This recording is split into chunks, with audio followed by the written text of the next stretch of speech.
Hello friends, आज हम लोग नवंबर 2024 का करंट अफेयर्स कवर करेंगे।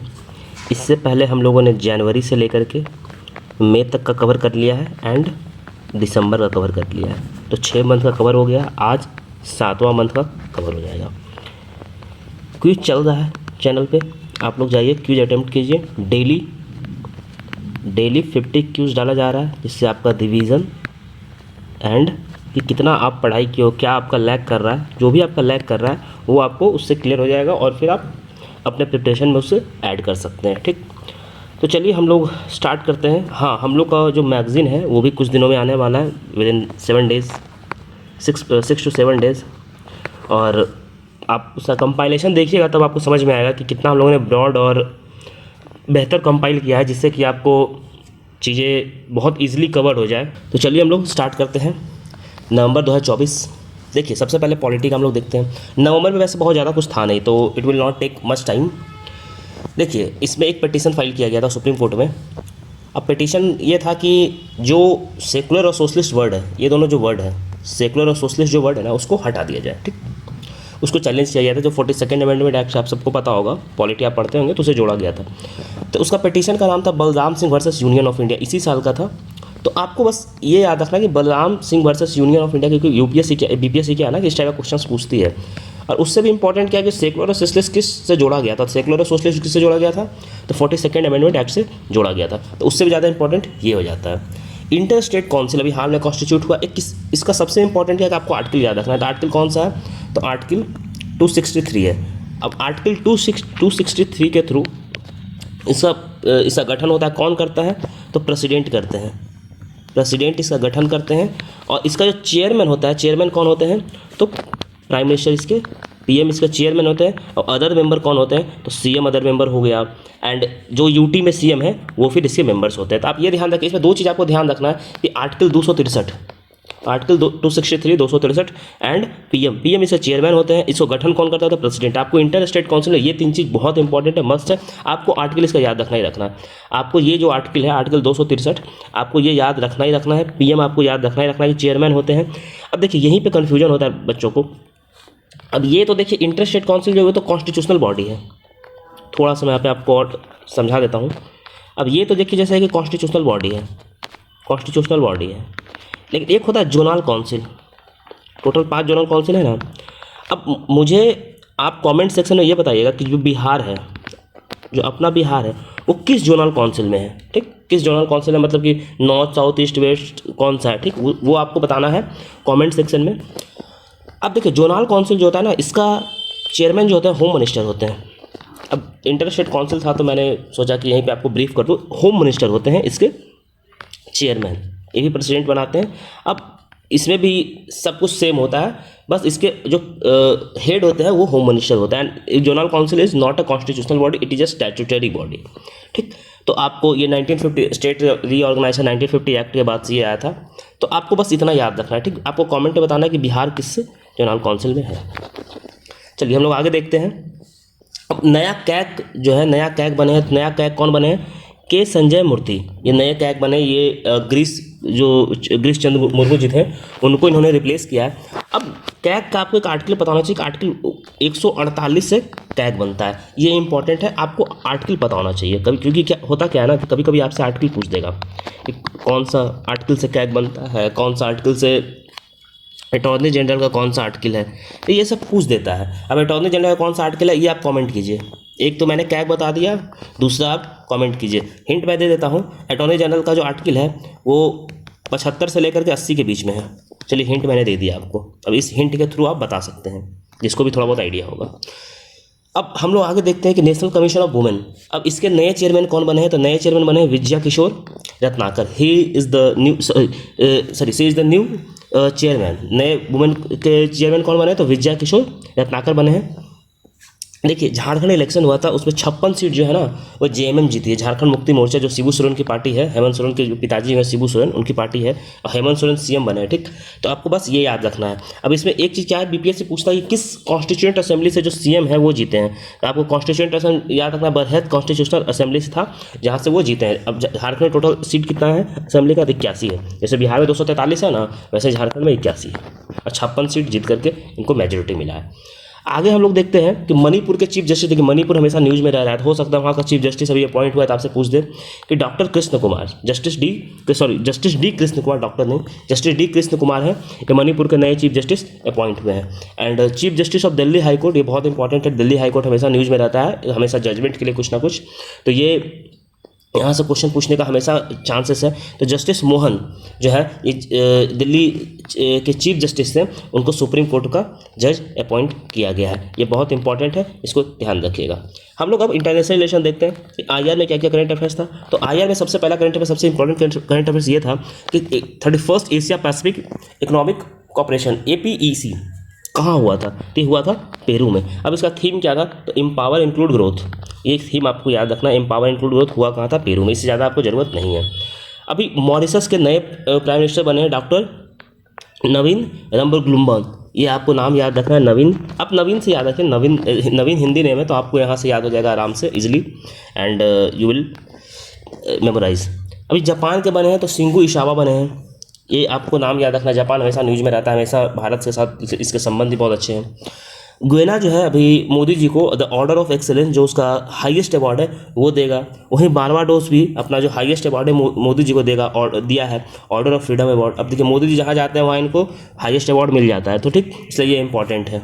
अब हम लोग आगे देखते हैं, एस जयशंकर जो है हमारे फॉरेन मिनिस्टर जो हैं, वो अभी एक इनाग्रेट किया है सिनॉप्सिस इंटरनेशनल यूनिवर्सिटी, कहाँ, तो वो दुबई में एक कैंपस उसका इनाग्रेट किया। भारत का जो कॉन्स्टिट्यूशन है ना, संविधान है ना, उसका replica Sharjah international book fair में जो ओरिजिनल रेप्लिका था वो दिखाया गया है। आगे हम लोग देखते हैं कि वर्ल्ड का लार्जेस्ट कोराल जो कि पैसिफिक के पास एक है, सोलोमन आइलैंड, वहाँ पे पाया गया। तो बहुत इंपॉर्टेंट है कि वर्ल्ड का लार्जेस्ट कोराल कहाँ पाया गया है, तो सोलोमन आइलैंड के पास पाया गया। It is very very important, को VVI लगाइए। VVI लगाने के साथ साथ इसको एकदम इस टाइप का क्वेश्चन BPSC पूछता है, फेवरेट में आता है BPSC का इस टाइप का क्वेश्चन। अब देखिए 75th इंटरनेशनल एस्ट्रोनॉमिकल कांग्रेस कहाँ हुआ था, तो इटली मिलन में हुआ था। रिस्पॉन्सिबल स्पेस फॉर सस्टेनेबिलिटी, इसका थीम क्या था, तो responsible space for sustainability. First Asian Buddhist summit कहाँ हुआ था, तो न्यू दिल्ली में हुआ था। इसका रोल क्या, सॉरी इसका थीम क्या था, the role of Buddha Dhamma in strengthening Asia. It is role, ये क्या था, तो इसका थीम क्या था, role of Buddha Dhamma in strengthening Asia. अब देखिए एक सुपर टाइफून उसागी आया था, कहाँ आया था, तो फिलीपींस में आया था। माउंट फूजी कहाँ है, तो जापान। देखिए अब ये सब न्यूज़ में था, ठीक। तो अब क्यों न्यूज़ में था उतना ये सब नहीं पूछता है, क्यों फूजी न्यूज़ में होगा तो होगा, शायद वहाँ पे कुछ हुआ होगा। अब टाइफून है तो उतना, लेकिन आपको ये पता होना चाहिए कि है कहाँ। अब जैसे माउंट फूजी आपसे पूछ देगा। अब देखिए Chennai to Vladivostok maritime corridor बन रहा है एक, जो कि इंडिया से रशिया के बीच में है। तो अब ये इंपॉर्टेंट है, पूछ देगा कि ये कहाँ से किसके बीच में बन रहा है। अभी जापान से होते हुए ऐसे गुजरेगा। आईमैक कॉरिडोर ये कब अनाउंस हुआ था, एक सेकंड मेरा गला के लिए, सॉरी। अब आईमैक जो कॉरिडोर है वो कब न्यूज़ में आया था, तो ये G20 समिट के टाइम पे ये इसका गठन किया गया था। अब इसमें था क्या कि जो कौन कौन सा कंट्री रहेगा, तो इसमें कंट्री का नाम कौन कौन सा है, तो इंडिया है, इंडिया के साथ साथ यूरोपियन यूनियन है, फ्रांस है, जर्मनी है, इटली है, सऊदी अरबिया है, UAE है, US है। आपको ये कंट्री का नाम याद रखना है।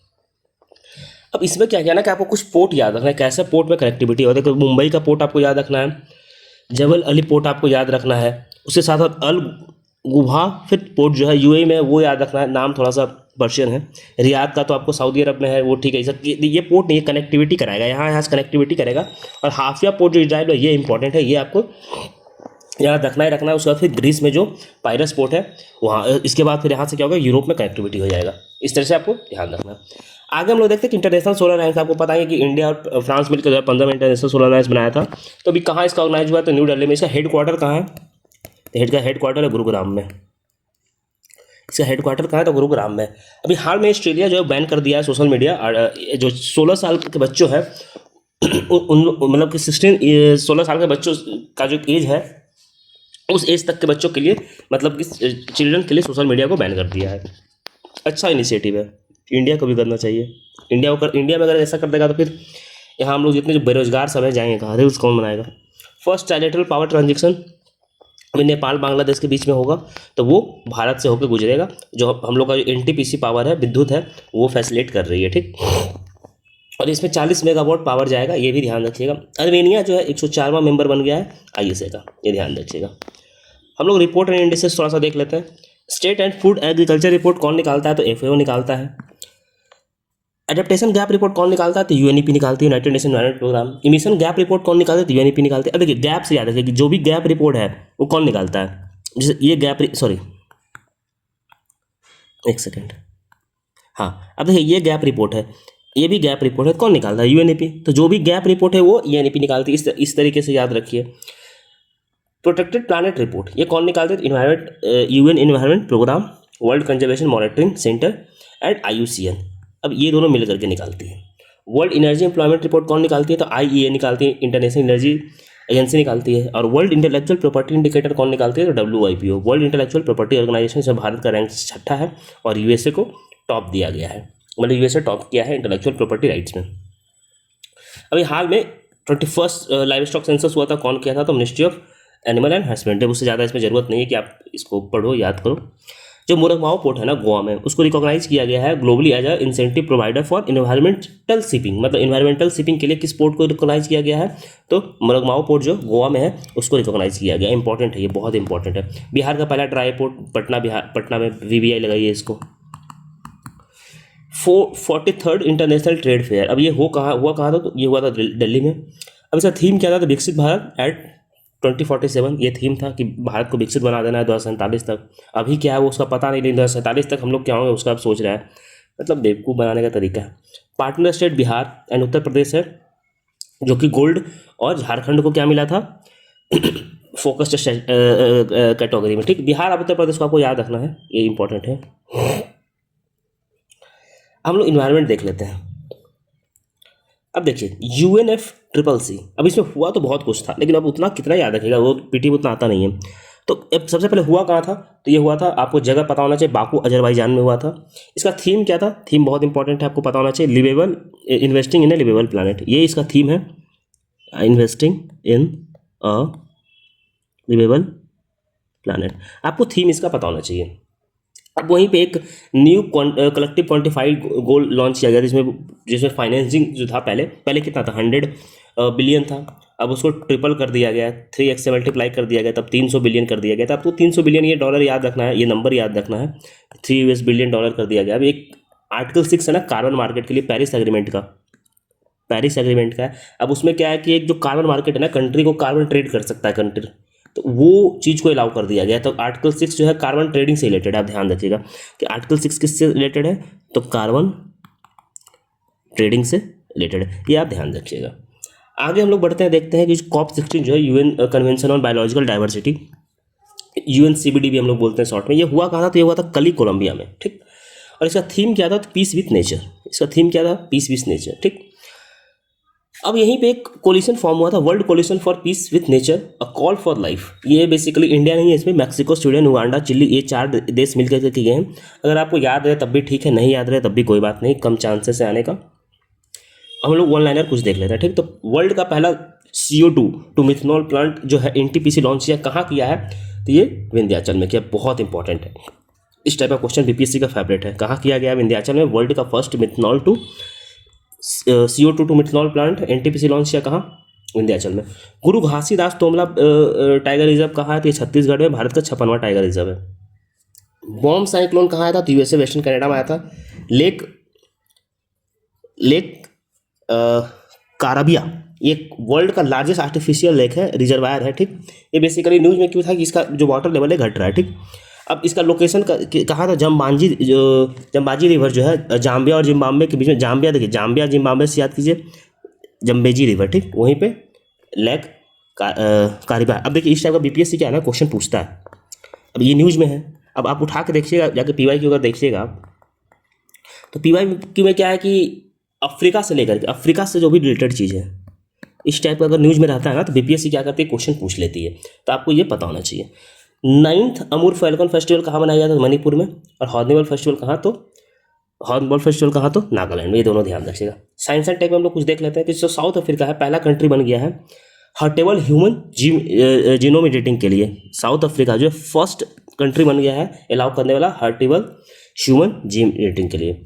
अभी हाल फिलहाल में इसरो जो अपना फर्स्ट एनालॉग स्पेस मिशन कहाँ लॉन्च किया, तो लेह लद्दाख में। बहुत इंपॉर्टेंट है, इसको ध्यान रखिएगा, analog mission. Recently SpaceX Falcon 9 जो है वो भारत का GSAT-N2 सैटेलाइट को डिप्लॉय किया है, ठीक। वर्ल्ड का फर्स्ट वुडन सैटेलाइट जो लिंग्लोसैट था वो लॉन्च हो गया है, जो जापान इसको डेवलप किया था। ये भी बहुत इंपॉर्टेंट है, आई थिंक ये पूछा भी गया है शायद क्वेश्चन। आगे हम लोग देखते हैं कि IIT गुवाहाटी जो है होस्ट किया है क्या, तो 10th इंटरनेशनल साइंस फेस्टिवल, जो कि सबसे बड़ा साइंस फेस्टिवल है इंडिया का, वो कौन होस्ट किया, तो IIT गुवाहाटी। अब उसका थीम क्या था, तो थीम था transforming India into a science and tech driven global manufacturing hub. ये बहुत इंपॉर्टेंट है, ध्यान रखिएगा। सबसे ज़्यादा इंपॉर्टेंट ये करंट अफेयर्स है साइंस एंड टेक में, अगर आने का चांस है तो बहुत हाईली है कि निथ्रोमाइसिन एक टैबलेट है जो कि भारत का अपना एंटीबायोटिक है, जो कि भारत द्वारा डेवलप किया गया अपना एंटीबायोटिक, इंडिजीनियस एंटीबायोटिक निथ्रोमाइसिन। ये बहुत इंपॉर्टेंट है, इसको VVI लगा, इसको मतलब आपको याद होना चाहिए। अगर अच्छा क्वेश्चन सेट किया और अगर ये मतलब तो बहुत प्रोबेबिलिटी है कि निथ्रोमाइसिन आपसे पूछ देगा, ये नाम ही पूछ देगा कि भारत अपना अभी हाल फिलहाल में कौन सा इंडिजीनियस एंटीबायोटिक लॉन्च किया है। आगे हम लोग देखते हैं डिफेंस एंड मिलिट्री एक्सरसाइज देखते हैं। एक्सरसाइज अंतरिक्ष अभ्यास, ये भारत के द्वारा किया गया था। अंतरिक्ष फर्स्ट एक्सरसाइज टाइप का, जो कि डिफेंस स्पेस एजेंसी द्वारा कंडक्ट किया गया था। गरुड़ शक्ति किस के बीच में है, तो इंडिया इंडोनेशिया के बीच में, जकार्ता में होता है। विनवेक्स वियतनाम इंडिया, आप V से लगा सकते हैं और I से लगा सकते हैं, ध्यान। SIMBEX S Singapore, I India, कहाँ हुआ था, विशाखापट्टनम आंध्र प्रदेश में। वज्र प्रहार किसके किसके बीच में होता है, USA इंडिया के बीच में हुआ था। ऑस्ट्रो हिंद किसके किसके बीच में होता है, तो हुआ था तो इंडिया एंड ऑस्ट्रेलिया के बीच में हुआ था। सरक्स ये कहाँ हुआ था, तो इंडियन कोस्ट गार्ड किया था। पूर्वी प्रहार एक ट्राइलेटरल सर्विस एक्सरसाइज है, मतलब तीनों सेनाओं मिलकर के करती है, और ये होता कहाँ, ये ऑर्गेनाइज ये द्वारा किया जाता है, तो इंडियन आर्मी के द्वारा किया जाता है। ऑपरेशन सागर मंथन, ये बेसिकली जो नेशनल नार्कोटिक्स ब्यूरो है ना वो लॉन्च किया था। जो भी ड्रग ट्रैफिकिंग है, जो मैरीटाइम रूट से होता है या फिर कुछ भी ट्रैफिकिंग होता है, उसको कंट्रोल में करने के लिए, उसके बंदिश के लिए। अब एक महासागर जो था, एक इंडियन नेवी का जो महासागर इनिशिएटिव है, तो एक महासागर एक्सरसाइज हुआ था, इसमें 10 कंट्री पार्टिसिपेट किए थे। Bangladesh, Comoros, Kenya, Madagascar, Maldives, Mauritius, Mozambique, Seychelles, Sri Lanka और एक तंजानिया, इतना कंट्री पार्टिसिपेट किया था। भारत की जो पहली वुमेन कमांडिंग ऑफिसर है नेवल शिप की, वो कौन है, तो प्रेरणा देव संथाले। आप प्रेरणा से याद रखिए ना, प्रेरणा से याद रखिए, ये नाम आपसे प्रोनाउंस मुझसे भी नहीं हो रहा, आपसे भी नहीं होगा, आप प्रेरणा से याद रखिए। अवार्ड में लोग देख लेते हैं 55th IFA अवार्ड कहाँ हुआ था, तो गोवा में हुआ था। इसका थीम क्या था, तो young film maker the future is now. आगे हम लोग देखते हैं कि मोदी जी को doctor Martin Luther king award से नवाजा गया है। वैसे मोदी जी को अवार्ड बहुत मिलता है, इस कारण से हम लोग करंट में बढ़ जाता है। मिस यूनिवर्स 2024 की विनर कौन रही, तो विक्टोरिया काजरिया डेनमार्क की है।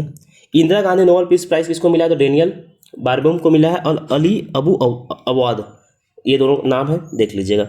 Daniel Barenboim, Ali Abu Awad, इन दोनों को Indira Gandhi international peace prize मिला है। बुकर प्राइज किसको मिला है, तो सामंथन हार्वे को मिला है ऑर्बिटल के लिए। ऑर्बिटल उनका एक किताब है, उसके लिए मिला, एक नॉवल है, स्पेस नॉवल है, उसके लिए मिला है, ठीक। आगे हम लोग देखते हैं कि जो एक फिल्म थी sunflower were the first one to know, ये बेसिकली एक FTII के स्टूडेंट हैं, इन्होंने इसको डायरेक्ट किया था, तो इसको ऑस्कर के लिए क्वालिफाई किया है, ठीक, ये ध्यान रखिएगा। हम लोग मिसलेनियस देख लेते हैं। एक किताब है friends India's closest strategic partner, ये बेसिकली सलीम चौरलिया लिखे हैं। आप इनको DD न्यूज़ पे देखते होंगे, जो भी लोग भी DD न्यूज़ देखते हैं तो आप देखते होंगे कि DD न्यूज़ पे ये इनका प्रोग्राम आता है। तो ये इंटरनेशनल रिलेशन एक्सपर्ट हैं, IR एक्सपर्ट हैं। आप DD न्यूज़ पे जा करके IR का जो भी सेक्शन है उसमें देखिएगा, तो इन लोग का अच्छा डिस्कशन रहता है, आप देख सकते हैं। तो नेक्स्ट आगे देखते हैं अगला किताब कौन सा था, speaking with nature the origin of Indian environmentalism, ये रामचंद्र गुहा का इंपॉर्टेंट है, पूछता है BPSC इस टाइप का। 26 नवंबर को तो कॉन्स्टिट्यूशनल डे मनाया जाता है। इस दिन हमारा कॉन्स्टिट्यूशन क्या हुआ था, तो अडॉप्ट हुआ था, ये ध्यान रखिएगा। अडॉप्ट हुआ था, इन्फोर्स नहीं, इन्फोर्स हुआ था 26 जनवरी 1950 को इन्फोर्स हुआ था, ये ध्यान रखिएगा। इंडिया का पहला ग्रीन हाइड्रोजन फ्यूलिंग स्टेशन कहाँ बनेगा, तो लेह में बनेगा।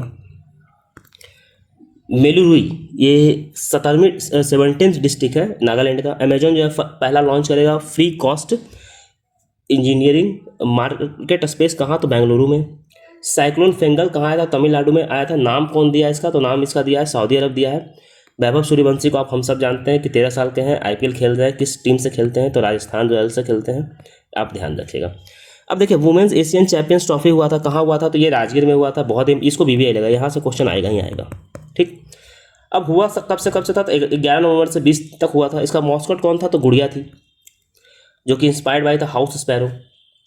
भारत उसको जीत लिया था, किसको हरा के, चाइना को हरा के 1-0 से चाइना को हरा दिया, जीत ही लिया।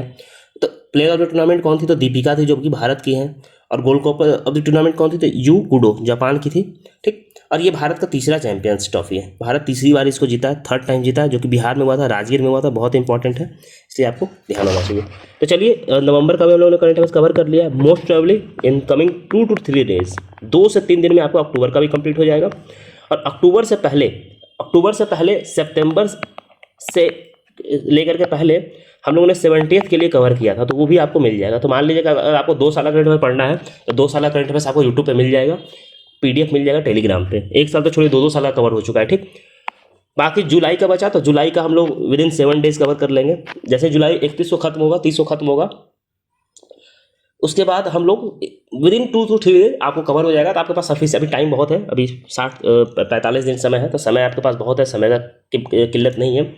आपको 12 महीना, 10 से 12 महीना करंट अफेयर पढ़ने में आपको, आपके लिए मतलब बहुत दिन है। आप एक पीडीएफ को उठाइएगा तो आप 1 घंटे में पढ़ लीजिएगा, क्योंकि आप खुद देखिए पीडीएफ कितना छोटा है, कितना इजीली आप सबसे देखिए, हम लोग करंट अफेयर सबसे बेनिफिट क्या है ना, कि आप बहुत इजीली चीज़ों को पढ़ते चले जाएंगे और आपको याद होते चले जाएगा इतना आसानी से। आप ये नहीं हम लोग करते कि बहुत सारी चीज़ को डाल दिए हैं गौच पौच।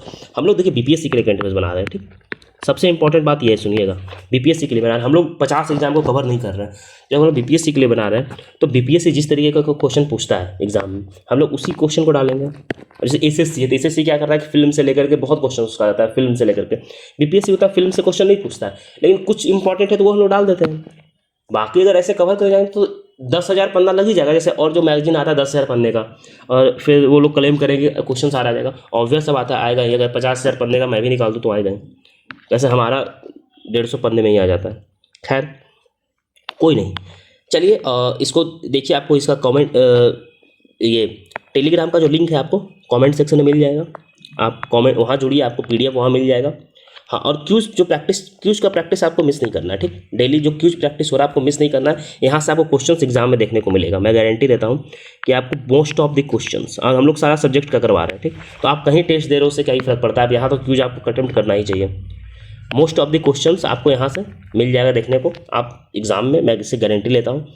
बाकी आपको टेलीग्राम चैनल का, ग्रुप का, सबका लिंक आपको डिस्क्रिप्शन बॉक्स और कमेंट बॉक्स में मिल जाएगा। आप वहाँ से आइए, जुड़िए।